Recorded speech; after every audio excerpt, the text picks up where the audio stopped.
Welcome. We're going to do feathers today. Feathers and wax. Pretty cool process. Start out by making a couple of background cards where you have the color already on.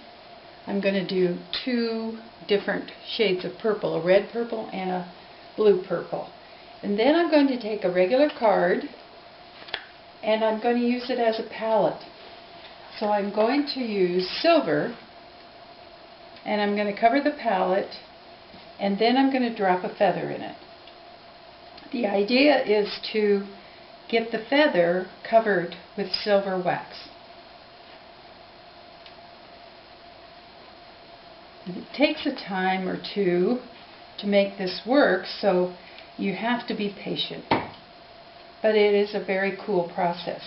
Once you get one side of the feather covered, turn it over and make sure you have enough silver wax on the back side as well. This palette card can be used again, but won't be used in the rest of this process. So I will lay this card aside and then I'm going to place this silver feather on top of the purple. And again, I am going to use a tissue.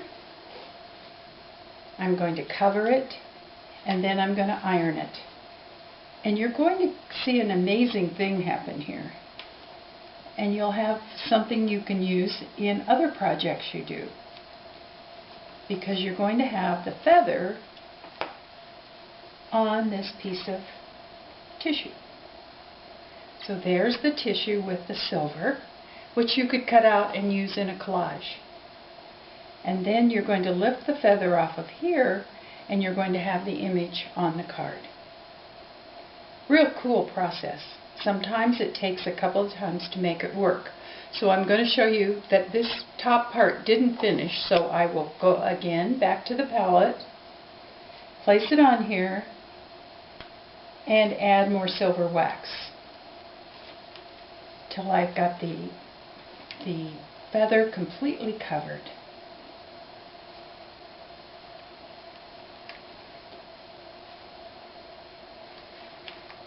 Turning it over and doing the other side. And now I'm going to pick it up and try it again on this surface. So I'll move the palette out of the way and I'll put this here.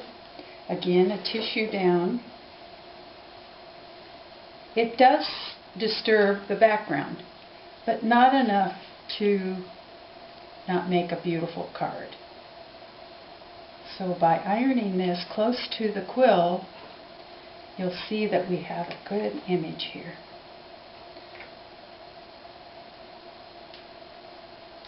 I pull the feather up and there we go. The stem still did not cover, so what I'll do is draw one in. I'll just use the silver block and add it in here. Now if you wanted to, you could go back with the blue, the purple blue, blue purple, and you could easily mix it in with the silver and have a few of the marks to help define the center of the feather. And there you go. There's the feather.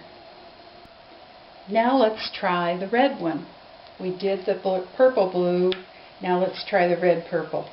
I'm going to take again the red background, the reddish purple background, set it aside and use the palette card and put the feather on here again and add more silver wax.